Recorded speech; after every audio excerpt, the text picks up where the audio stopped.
Organisation है कृतज्ञता। वो वॉलंटरी ऑर्गेनाइजेशन है और मैंने 89 कोविड विडोज को अडॉप्ट करा है। That's great. It's a kind of a feeling जो मैं कई सालों से लाइफ में हमने सक्सेस पाई है। I was a scholar, I went to Cambridge, तो स्कॉलरशिप मिली, लेकिन वो वापस देने वाली बात जब आई ना कोविड में, तो देन आई थॉट कि हमारी कंट्री में मेंटल हेल्थ पे भी कुछ होता है। और इतनी विडोज हो गई है इतनी यंग एज में, तो कौन उनके दर्द को सुनेगा। सो आई स्टार्टेड दिस कृतज्ञता। अभी तक ये नॉन प्रॉफिट है और हमने रजिस्टर भी नहीं कराया, इसीलिए रजिस्टर कराएंगे तो तामझाम में फंस जाएंगे और फिर हमें फंडिंग चाहिए, सब चाहिए। बट हमारे 20 बच्चे स्पॉन्सर हैं फुल एजुकेशन में। अच्छा, इनके लिए, क्योंकि ये मतलब ये एक हिसाब से एक के बाद जो चला आ रहा है, जो एक हार्मोन रिलीज करता है जिसके तहत आप रील को बंद नहीं कर सकते, स्विच ऑन। तो ये फ्लड ऑफ इन्फॉर्मेशन जो है ना, तो that flood of information is very dangerous, और ये आदमी को ग्लूड रखता है अपने में कि तुमको बाहर का जो फिजिकल वर्ल्ड है और जो वर्चुअल वर्ल्ड है, तो वर्चुअल वर्ल्ड में रहने को मजबूर करता है, क्योंकि उनको फिजिकल वर्ल्ड अच्छा नहीं लगता। इतना ज्यादा यूज्ड हो जाते हैं वो कि उनकी पूरी टेलीपैथी हो जाती है कि उनको वर्चुअल वर्ल्ड में रहना, उनको फिजिकल वर्ल्ड अगली दिखता है कि यहाँ पे लड़ाइयां होती, माँ बाप पे झगड़े होते हैं, लोग करते हैं, मतलब ये वर्ड हमें पसंद नहीं है। तो इसके लिए बहुत व्यापक स्तर पर काम करने की जरूरत है, जिसमें गवर्नमेंट, एनजीओज और टीचर्स, स्कूल्स को भी सोचना चाहिए कि हम we are not just commercial hubs, we have to develop holistic education system.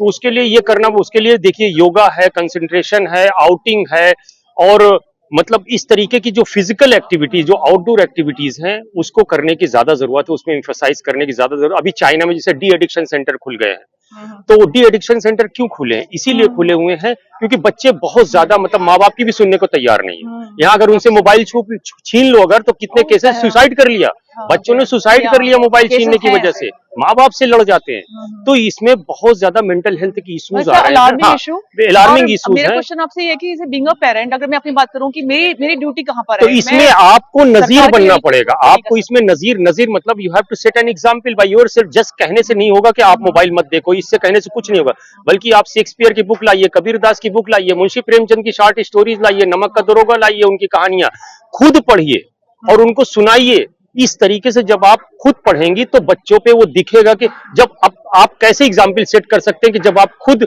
Instagram देख रही हैं, अपनी सास बहू वाली सीरियल देख रही हैं, सारी चीजें देख रही हैं, और फिर बच्चे से एक्सपेक्ट कर रही हैं कि आप जाके पढ़ाई करो। क्या कर रही हो? जाके बुक लो और पढ़ाई करो, बुक पढ़ेगी। मेरे माँ बाप भी वैसे कर रहे हैं। तो you have to set an example.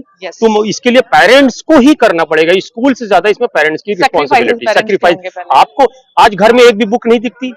Munshi Premchand की किताब की दुकानों पे देख लो, मक्खियां उड़ रही, कोई लेने को तैयार नहीं, किलो के हिसाब से किताबें बिक रही हैं, और कोई किताब पढ़ता नहीं। तो इसमें लिए माँ बाप को किताबें पढ़ना पड़ेगा, तब बच्चे जाके किताबें पढ़ेंगे। आपने ये चीजें you have to set an example. कुछ ऐसे बुक्स के नाम बताएंगे जो आपको याद आ रही हो बच्चों के लिए, 10 साल 11 साल के बच्चों के लिए? बहुत सारी बुक्स हैं, कॉमिक्स बुक्स भी हैं, क्योंकि वो थिंकिंग पिक्चर्स जो है, हाँ, चौधरी के अलावा भी बहुत सारी हैं। और जैसे कि मतलब हो गया बच्चों के लिए शॉर्ट स्टोरीज भी हैं, मुंशी प्रेमचंद की भी जी हैं, और बाकी पोएट्रीज हैं, विलियम वर्ड्सवर्थ की पोएट्री हो गई, अल्फ्रेड टेनिसन की पोएट्री हो गई, मेरी किताबें खुद हैं। I am the author of 9 books including 5 film बताइए अपने बारे में, हम तो रैंडमली मिल गए।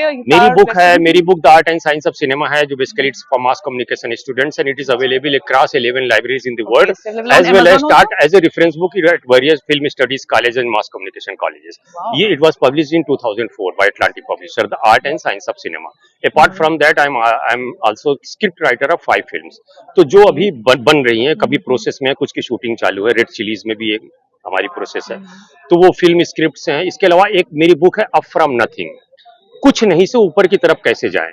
तो उसमें ये सारी चीजें जो आप कर रहे हैं ना, उसमें भी डिस्कशन है किस तरीके से बच्चों को मोटिवेट करना है, चाहे वो आईएएस की तैयारी कर रहे हो या किसी कॉम्पिटिटिव एग्जाम के, या आर्टिस्ट बनना चाहते हैं, तो क्या क्या पेरेंट्स को सेक्रीफाइस करना पड़ेगा, बच्चों को कितना सेक्रीफाइस करना पड़ेगा। वो अप फ्रॉम नथिंग वो बुक है हमारी, बहुत सारे ऑप्शन, लेकिन फोकस कम है। बिल्कुल। इसके अलावा मेरी एक नॉवेल है Sperma the pre mankind race, जो कि लॉर्ड ऑफ द रिंग की तरह एक इंग्लिश नॉवेल है। That is my magnum opus, वो एपिक नॉवेल है। तो उसके लिए हॉलीवुड में मेरी बातचीत चल रही है, उसमें फिल्म बनाने के लिए 3 पार्ट में। That is the book. इसके अलावा एब्सोल्युटली, अपार्ट फ्रॉम दैट आपने कैसे शुरू किया? या मैं मैसेज यंग जनरेशन को यही देना चाहूंगा कि you have to become a good reader, you have to become a good listener. जब तक until and unless you become a good reader and good listener you can't achieve anything.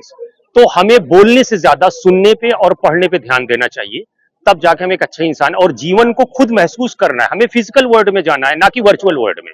हमें जब तक हम फिजिकल वर्ल्ड में नहीं जाएंगे हम जिंदगी को समझ नहीं पाएंगे और जिंदगी की चैलेंजेस को हम फेस नहीं कर सकते। इसलिए बच्चों को वर्चुअल वर्ल्ड से निकल के फिजिकल वर्ल्ड में जाना बहुत जरूरी है।